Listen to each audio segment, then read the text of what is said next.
할렐루야. 네, 반갑습니다. 금요 기도회 가운데 나오신 우리 성도님들 주님의 이름으로 환영하고 축복합니다. 우리 옆에 계신 분들 가면 인사하시겠습니다. 잘 오셨습니다. 잘 오셨습니다. 네, 다시 한 번 더 진짜로 잘 오셨습니다. 네, 오늘도 이렇게 이제 9월의 마지막 금요일 예배입니다. 정말 한 달 한 달이 이렇게 금방금방 슉슉 지나가는 것 같습니다. 이 한 달 하루하루를 행복하게 하나님의 은혜 가운데 항상 잘 지내시기를 주님의 이름으로 축복합니다. 우리 이 시간에 다 함께 사도신경으로 우리 신앙을 같이 한번 고백하도록 하겠습니다. 나는 전능하신 아버지 하나님 천지의 창조주를 믿습니다. 나는 그의 유일하신 아들 우리 주 예수 그리스도를 믿습니다. 그는 성령으로 잉태되어 동정녀 마리아에게서 나시고 본디오 빌라도에게 고난을 받아 십자가에서 못 박혀 죽으시고 장사된 지 사흘 만에 죽은 자 가운데서 다시 살아나셨으며 하늘에 오르시어 전능하신 아버지 하나님 우편에 앉아 계시다가 거기로부터 살아있는 자와 죽은 자를 심판하러 오십니다. 나는 성령을 믿으며 거룩한 공교회와 성도의 교제와 죄를 용서받는 것과 몸의 부활과 영생을 믿습니다. 아멘. 아멘. 찬송가 350장입니다. 찬송가 350장. 우리들이 싸울 것은 혈기 아니요 우리들이 싸울 것은 육체 아니요 마귀 권세에 맞서 싸워 깨쳐버리고 죽을 영혼 살릴 것일세. 350장 함께 힘차게 우리 박수 치면서 찬양드리겠습니다.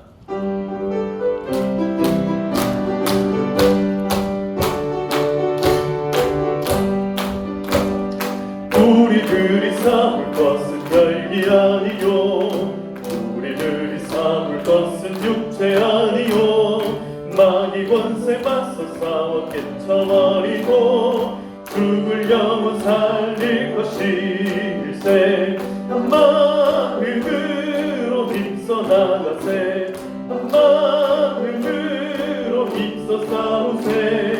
악한 마귀 군사들과 힘써 싸워서 승전보를 울리기까지. 우리들이 힘은 갑옷새가 아니고 우리들이 가진 검은 강철 아니요 하나님께 받아가진 평화의 복음 거룩하신 말씀이로다. 한 마음으로 힘써 나가세. 한 마음으로 힘써 싸우세. 악한 마귀 군사들과 힘써 싸워서 승전보를 울리기까지.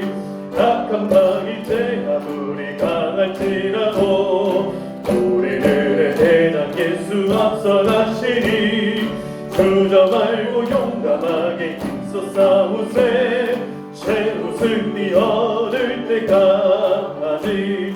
한 마음으로 힘써 나가세.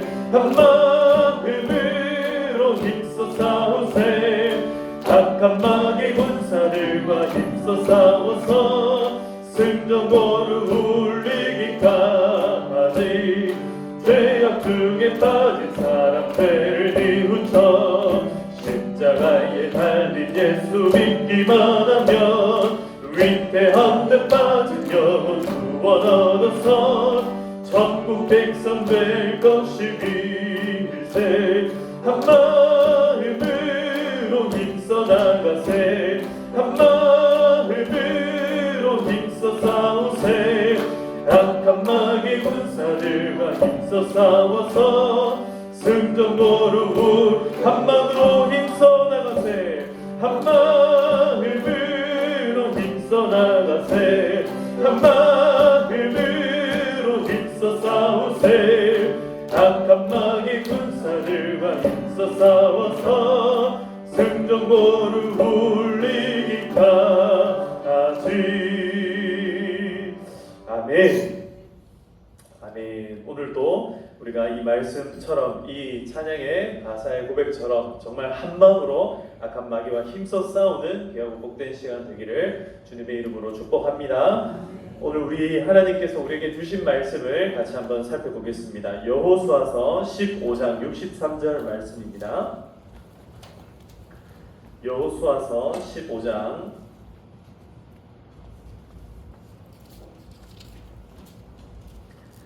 15장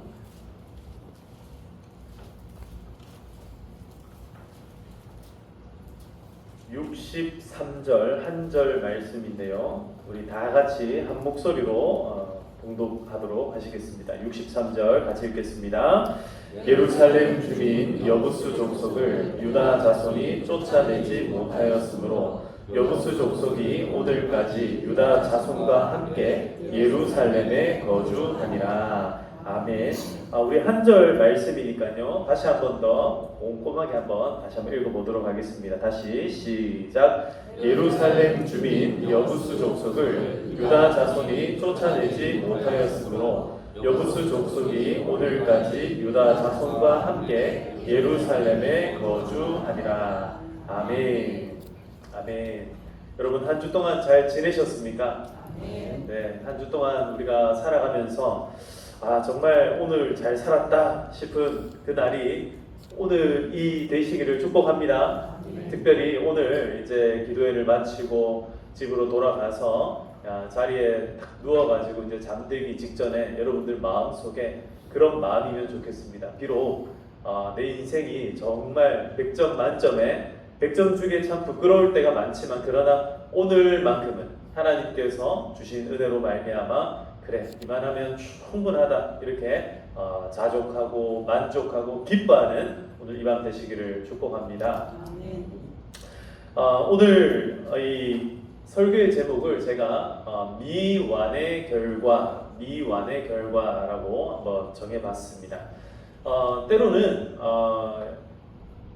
완전하게 그러니까 완벽하게 어떤 작품들을 완성을 하고 나면은 그 마음이 굉장히 뿌듯하고 행복하겠죠. 그런데 굉장히 유명한 작품들 가운데 때로는 이 미완의 결과로 이 아주 오묘한 그런 작품성을 보이는 작품들이 있습니다. 우리가 잘 알고 있는 그 레오나르도 다빈치가 그려냈던 모나리자의 미소, 여러분 그 그림 아시죠? 이 모나리자의 미소라는 그림을 가만히 보면 모나리자에게 뭐가 없습니까? 잘 아시네요. 네. 근데 우리 주변에도 눈썹이 없으신 분들이 조금 있으시죠? 한 번씩 화장을 안 하고 나오시는 분들을 제가 만나면은 분명히 눈썹이 있었는데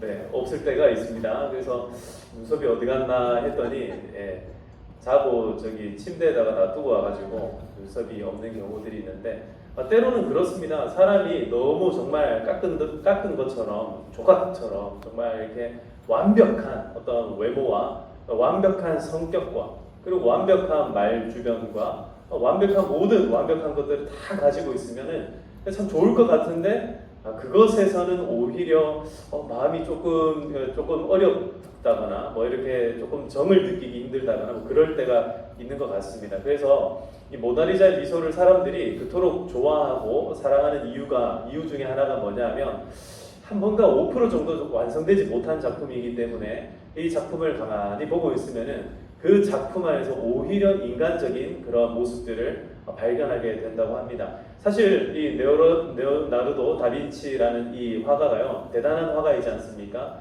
이 화가가 말년에 이 마비가 와가지고 오른손을 거의 쓸 수 없는 지경에 되었다고 합니다. 이 작품을 그릴 때 그랬다고 합니다. 그래서 이 팔레트를 들고 있을 수가 없어가지고 이거를 그려야 되는데 도저히 이걸 들고 있을 힘이 없어가지고 이걸 도저히 더 이상 그리지 못하겠다 해서 이렇게 어떻게 보면은 미완의 결과로 남겨놓게 된 작품이 바로 모나리자라는 작품인데 그것을 바라보는 굉장히 많은 이제 작품을 감상했던 사람들에 의하면 정말 그 작품을 보고 있으면은 정말 오묘한 그런 아름다움이 느껴진다 이제 그렇게 이야기를 한다라는 거죠. 그러나 사실은 작품의 세계에 있어가지고는 뭐 완벽하게 완성작이다라고 표현하기가 참 어려울 때가 참 많은 것 같습니다. 모든 작가들은 작품을 다 이제 마무리를 하기 전에 이제 탈고라고 하죠. 이제 원고를 완전히 이제 탁탁 털어버리는 탈고. 그러니까 저도 설교를 준비할 때마다 한 번도 제 마음 가운데 완벽하게 이거는 이제 뭐 더 이상 어떻게 손 댈 수 없을 정도로 완벽하다 해본 적이 단 한 번도 없습니다.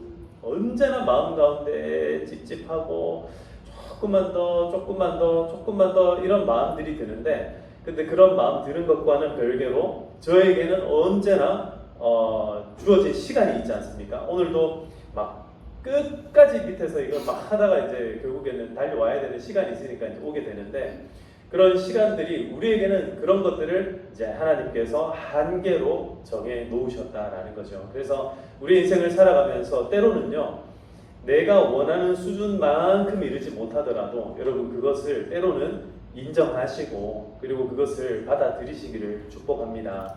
우리는 그렇다는 거예요. 우리는 한계가 있는, 우리는 시간적으로도 한계가 있고 체력적으로도 한계가 있고 그리고 뭐 지적으로도 한계가 있고 뭐 성격적으로도 우리는 한계가 있고, 이 관계적인 부분이라든지 우리가 가용할 수 있는 모든 환경, 조건 뭐 이런 것들 다, 모든 것들이 다 한계가 있다 보니 우리가 써가고 우리가 만들어내는 모든 작품들은 때로는 모든 것들이 다 완성작이 아니라 어떤 작품입니까?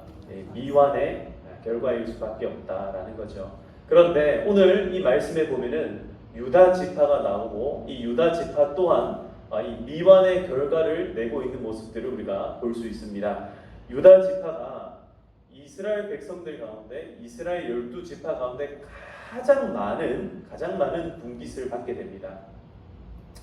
이스라엘 12지파 가운데 2개 지파 그리고 반개 지파, 그러니까 2.5개의 지파가 요단강 동편에, 이 모세가 요단강을 건너기 전에 이미 그들은 땅을 이제 받았습니다. 땅을 먼저 받았습니다.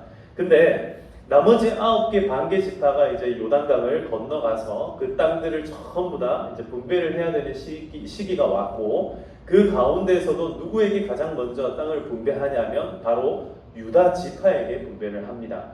그래서 우리가 오늘 읽었던 말씀 여호수아 15장 말씀은요, 무려 1절부터 오늘 우리가 읽었던 63절까지 굉장히 긴 말씀이 나오고 있는데, 1절에서부터 여러분 성경 가지고 있는 분들은 대충 한번 보십시오. 1절에서부터 12절까지의 내용은 어떤 말씀이냐면 하나님께서 유다 지파에게 허락하신 땅의 경계가 소개되는 장면입니다.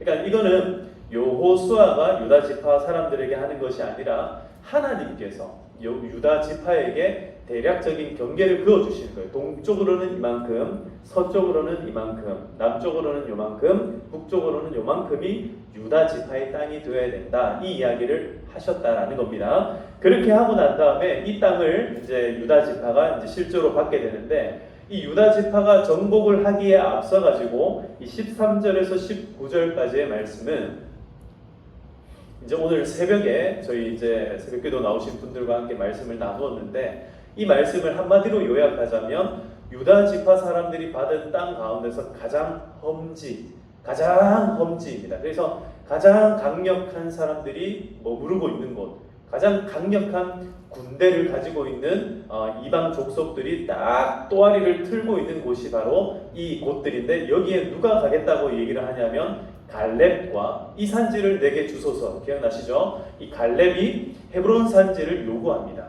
그래서 갈렙이 헤브론 산지에 쳐들어가고, 그 다음에 이제 갈렙이 자기의 딸을 상으로 걸고 이 땅을 차지하면 내가 딸을 주겠다 하면서 드빌이라는 지역을 점령해 가도록 명령을 하는데, 거기에서 나온 사람이 바로 우리가 사사기에서 첫 번째로 나왔던 사사 온니엘이라고 하는 사람이 나와가지고, 그 사람이 유다 지파거든요. 그래서 이 유다 지파의 갈렙과 온니엘이라는 사람이 가장 가장 힘든 지역을 딱 점령하는 장면으로 유다 지파가 땅을 점령해가는 장면들을 시작하고 있습니다.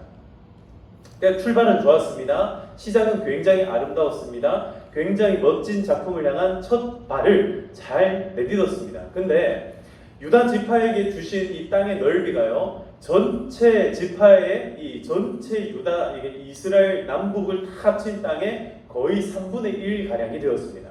그러니까 굉장히 많은 땅을, 우리나라도 좀 그렇지 않습니까? 지금 뭐 5개 도시 혹은 저기 뭐 전국 8도 뭐 이렇게 얘기를 하지만 사실은 우리나라의 전 인구의 거의 4분의 1에 해당하는 사람들이 어디 있습니까? 서울에 다 있고 거의 2분의 1에 해당하는 사람들이 서울, 경기 수도권에 다 몰려 있다라고 이제 얘기를 하지 않습니까? 그런 것처럼 이 유다 지파가 머무르는 이 땅에 나중에 이제 하나님께서 수도를 세우실 것이고, 그렇기 때문에 그 지역이 가장 크고 가장 땅을 많이 넓게 차지해야 되는 장소가 되었다라는 거죠. 그래서 오늘 우리가 이제 읽진 않았지만 20절부터 시작하여 가지고 62절까지 이 말씀 쭉 읽어보면 유다 자손이 그들의 지파가 그들의 가족대로 이러이러한 기업을 받았다라는 것은 그 땅을 정복했다, 그 땅을 차지했다, 그 땅의 경계를 완전히 지키게 되었다, 이런 말씀인데요. 근데 마지막 오늘 우리가 읽었던 말씀과 같이 어디를 차지를 못합니까? 어디를 차지하지 못하냐면 바로 예루살렘 지역을 차지하지를 못합니다.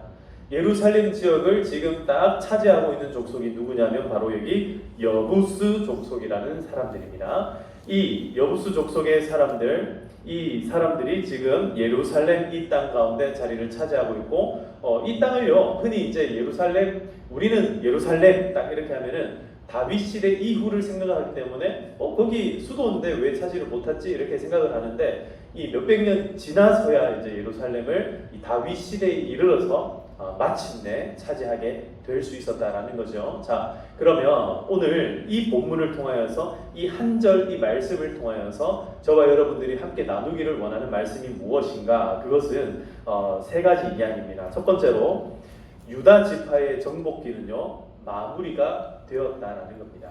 유다 지파의 정복기는요 어떻게 됐다고요? 마무리가 되었다라는 거예요. 한 인생이 시작을 하면은 항상 뭐가 있습니까? 끝이 있습니다. 역사라는 것은 그렇습니다. 이 역사에 있어가지고 시작도 끝도 알 수 없는 분은요 딱 한 분밖에 없어요. 누굽니까? 하나님이세요.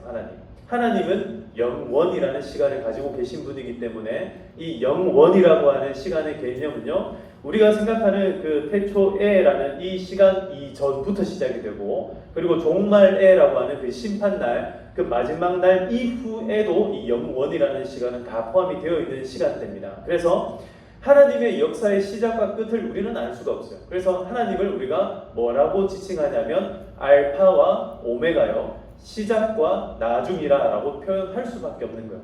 그 어떤 인생이라 할지라도 하나님보다 먼저 시작한 사람이 없고, 그 어떤 인생이라도 하나님보다 마지막을 맞이할 수 있는 사람이 없기 때문에 그렇습니다. 하나님 안에서 그 어떤 누구라도 시작이 있고 뭐가 있다?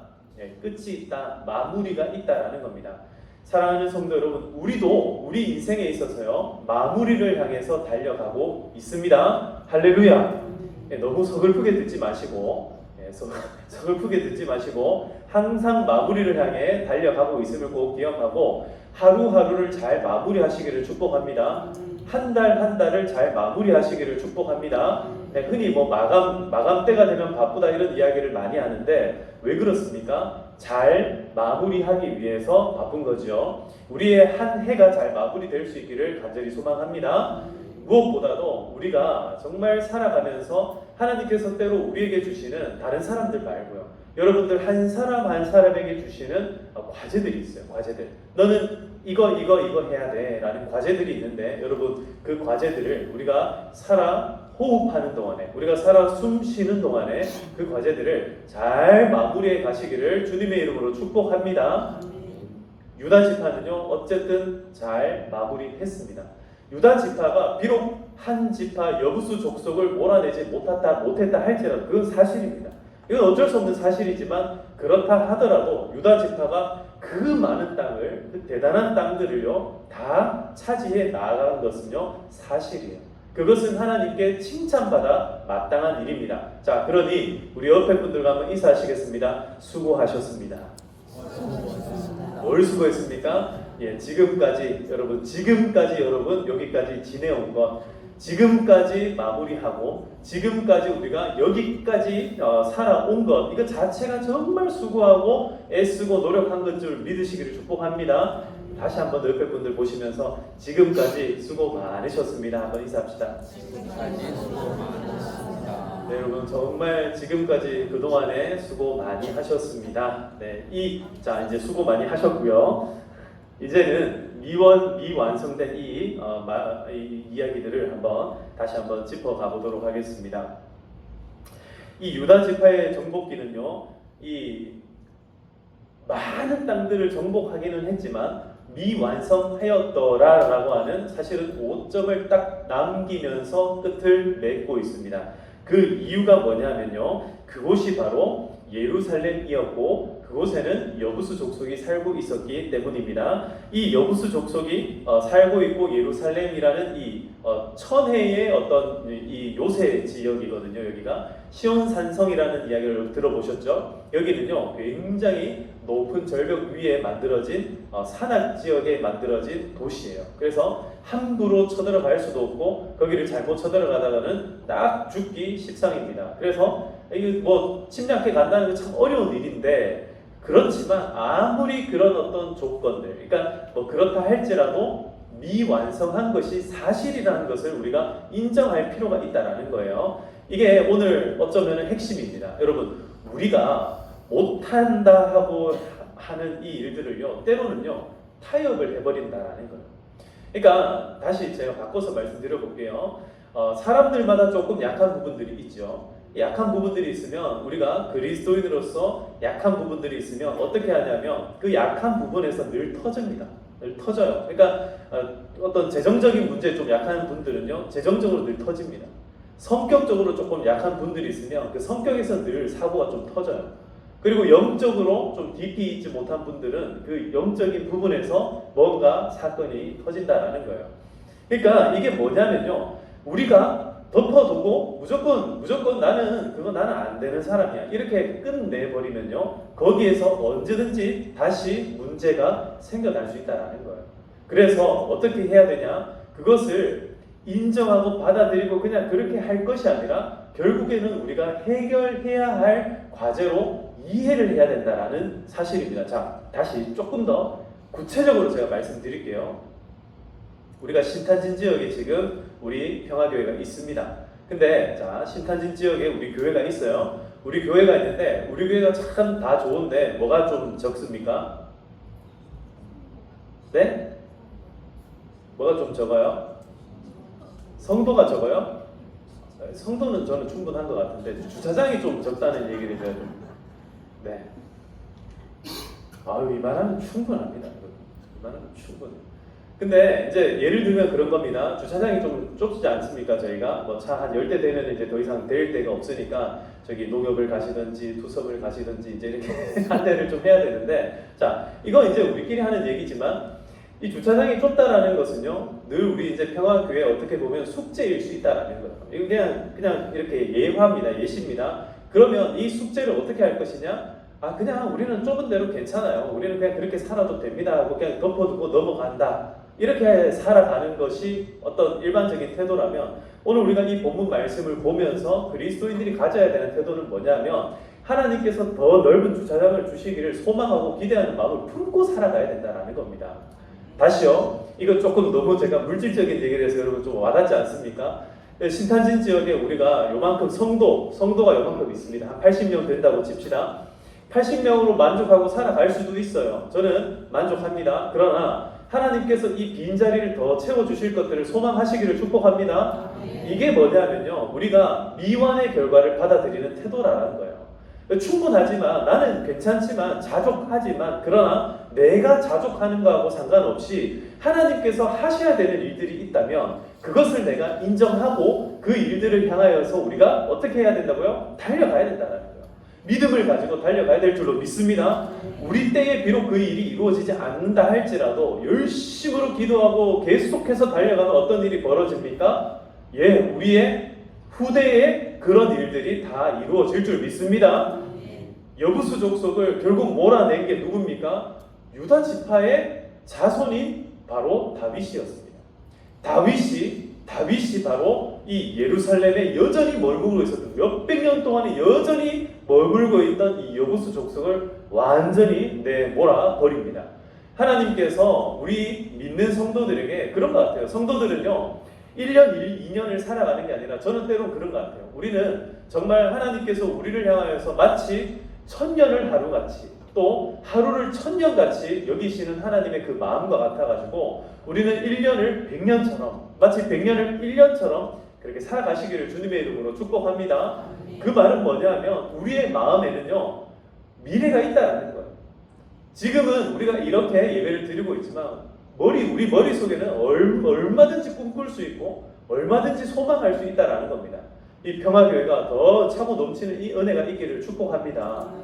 막 주차장도 한 막 수백 대씩 될 수 있는 그런 땅이 생길 날이 오기를 축복합니다. 네, 소망합니다. 그런 것들을 소망하고 꿈꾸고 살아가면 하나님께서는 이루어 주실 줄 믿습니다.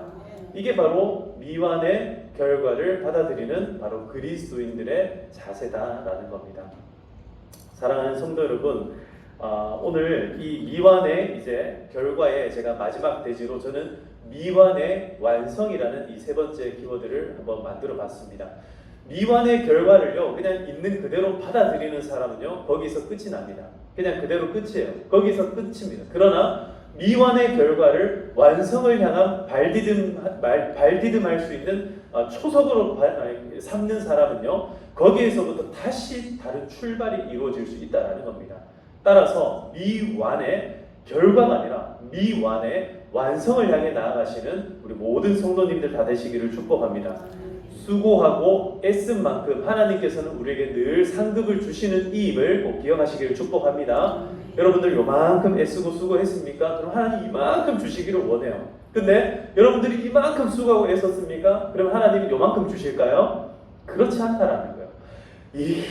이따만큼 하나님께서는 더 많은 것들로 우리를 채우시고 또 주시고 우리를 정말 행복한 인생으로 이끌어가 주실 줄 믿습니다. 그것이 하나님 아버지의 마음이다라는 겁니다. 그래서 이 유다 지파를 가만히 보면서 우리의 마음에 새겨야 될 게 뭐냐면, 정말 유다 지파는요 그 누구보다 먼저 애쓰고 수고했던 사람들이에요. 가장 먼저 수고하고 애쓴 사람에게 하나님께서는 가장 큰 은혜와 복을 주시는 줄 믿으시기를 축복합니다. 그래서 은혜의 자리 가운데 이렇게 나오시는 분 너무너무 잘하시는 거예요. 은혜의 자리가 있을 때는요 여러분 만사를 제쳐놓고 그 은혜의 자리로 다 나오시기를 축복합니다. 그럼 하나님께서 여러분들에게 예비된 은혜를 주신다라는 겁니다. 마지막으로 완성되지 못한 것을요 눈 감고 지나가지 마시기를 축복합니다. 눈 감고 지나가고 덮어놓고 지나가는 것이 아니라, 물론 다른 사람의 아픔과 상처는요 좀 눈 감고 지나가야 됩니다. 나는 네가 지난 여름에 한 일을 알고 있다. 여러분 그 뭔지 아십니까? 그 공포영화 제목이거든요. 공포영화 제목이에요. 하여튼 자세한 내용은 저도 잘 기억은 잘 안 나는데, 아무튼 여러분 누가 여러분들 옆에서 와가지고 나는 당신이 작년 몇 월 며칠 어디에 있었는지 알고 있습니다. 갑자기 그럼 여러분 얼마나 깜짝 놀라겠어요. 그죠? 깜짝 놀라겠죠. 그게 뭐 잘한 것 같으면 다행인데 뭐 우리가 살다 보면 실수할 때가 있지 않습니까? 그런 거 갑자기 확 밝히고 이러면 너무 놀라잖아요. 근데 그런 거를 말씀드리는 것이 아니라, 제가 아까 전에 서두에 말씀드린 것처럼 하나님께서 우리에게 맡기신 기업들이 있다는 거예요. 하나님께서 여러분들에게, 특별히 여러분들에게 우리 교회에, 우리 평화교회에 맡겨주신 숙제가 있다는 것을 꼭 기억하시기를 바랍니다. 하나님이요 우리 평화교회에 또 여러분들의 각자의 가정에게 하나님께서 맡겨주신 분기시고 맡겨주신 기업이 있어요. 그래서 그걸 하나하나 정복해가는 것이 우리 인생의 즐거움이 돼야 되는데, 그게 우리의 고통이 되고 그게 우리의 어려움이 된다면 우리는 어떻게 살아가냐? 우리는 굉장히 고통스럽게 힘들게 살아갈 수밖에 없다라는 거예요. 그러나 그것을 그래 내가 해결할 일이 있구나, 여전히 내가 쓰임받을, 내가 여전히 사명이 여전히 나에게 남아있구나 이렇게 생각을 하고 힘차게 달려간다면 그 일을 이룰 때에 우리의 삶이 어떻겠습니까? 정말 감격과 감사가 넘치는 줄 믿습니다. 제가 오늘 이 이야기 하나를 하고 이제 마치도록 하겠습니다. 제가 지난 목요일에 이제 병상 세례를 이제 베풀고 왔습니다. 우리 당회 장로님들과 이제 의논을 하고 병상 세례하기로 이제 결의를 하고 병상 세례를 위해서 제가 그 집으로 방문을 했습니다. 이분이 담도암 이제 거의 말기인 그런 상황이에요. 그래서 정말 건강했고 정말 너무너무 진짜 잘생기신 분이에요. 이제 올해 이제 76세쯤 되신 남자분인데 이 분이 갑작스럽게 이제 그 암 선고를 받고 이분의 부인과 이분의 가족들이 전부 다 충격을 받은 거예요. 정말 그럴 줄은 몰랐다는 거예요. 갑작스럽게 그런 일을 경험하니까 정말 어떻게 그럴 수가 있나라는 이 좌절감 가운데 완전히 온 가족이 거의 정신을 완전 차리지를 못하는 상황에 딱 놓이게 되었습니다. 그럴 때 이제 저기 인천에서 저에게 전화가 왔었죠. 그래서 제가 한번 소개한 적 있지 않습니까? 전화가 와가지고 지금 그런 사람이 있는데 병원에 가서 조금 복음을 전해줄 수 있겠냐 해서 제가 병원에 갔습니다. 병원에 가서 그날 복음을 전하고 그분이 귀가 잘 안 들리세요. 그러니까 귀가 조금 안 들리시는 분이어가지고 정말 많은 환자들이 있는데 제가 열심히 복음을 전하고 그 복음 전하는 바로 옆에 누가 있었냐면 그 부인 되시는 분이 옆에 앉아 있었어요. 그러니까 아드님은 집사님이세요. 그래서 그 아드님하고 엄마하고 그 남편을 위해서 제가 열심히 복음을 전하는데 누가 아멘을 하냐면 엄마가 아멘을 하고 있는 거예요. 그래서 그 엄마하고 그 자매님이 지난주에 우리 교회 등록하신 분들이에요. 그래서 그분들이 우리 교회에 딱 등록을 하고 이제 3주가 지났어요. 그러고 난 다음에 갑자기 전화가 왔습니다. 목사님 지금 제가 전화를 걸었어요. 전화를 걸었는데 전화를 안 받으시는 거예요. 그래서 왜 그런가 했더니 조금 뒤에 이제 다시 연락이 와서 119를 불러놓은 상태입니다, 목사님. 그러는 거예요. 왜 그러세요? 했더니 이제 암 때문에 언제든지 병원에 갈 준비를 하고 있는 분들인데 갑자기 열이 너무 많이 올라가지고 빨리 지금 119를 불러가지고 출발할 준비를 하고 있다는 거예요. 이제 그런 얘기를 들으니까 지난번에 제가 한번 들은 얘기가 있어가지고 이번에 생명이 언제 어떻게 될지를 모르겠구나 하는 다급함들이 막 생겼어요. 그러면 안 되겠다. 가족들하고 그러면 병상 세례를 빨리 주는 게 좋겠다. 그분은 교회를 한 번도 나간 적이 없고 교회 등록하신 분은 아니거든요. 복음을 받아들이기는 했지만 교회에 등록하신 분이 아니었어요. 그래서 그날 바로 이제 우리 장로님들하고 상의를 해가지고 그 다음 날 이제 제가 방문을 하게 되었던 거죠. 갔습니다. 목요일 날 찾아가지고 탁 찾아갔는데 이제 이분이 힘이 하나도 없는 거예요. 근데 침대에서 어쨌든 일어나서 이 소파로 겨우 이제 왔습니다. 이 세 분이 딱 앉아 있고 제가 복음을 다시 전하고 예배를 드리고 그런 다음에 세례를 베푸는데 제가 이제 가르쳐 줬습니다. 누구 땡땡땡 씨 제가 이렇게 얘기할 때 마음에 동의한다, 그 말이 맞는 것 같다 그러면은 아멘 하면 됩니다. 이렇게 제가 가르쳐 줬어요. 그랬더니 알겠습니다 이렇게 하시고는 기도를 하는데 하나님 아버지 이렇게 하는데 갑자기 아멘 하시는 거예요. 할렐루야. 아멘. 그러니까 우리는 아멘이 너무 자연스럽잖아요. 근데 이 아멘이라고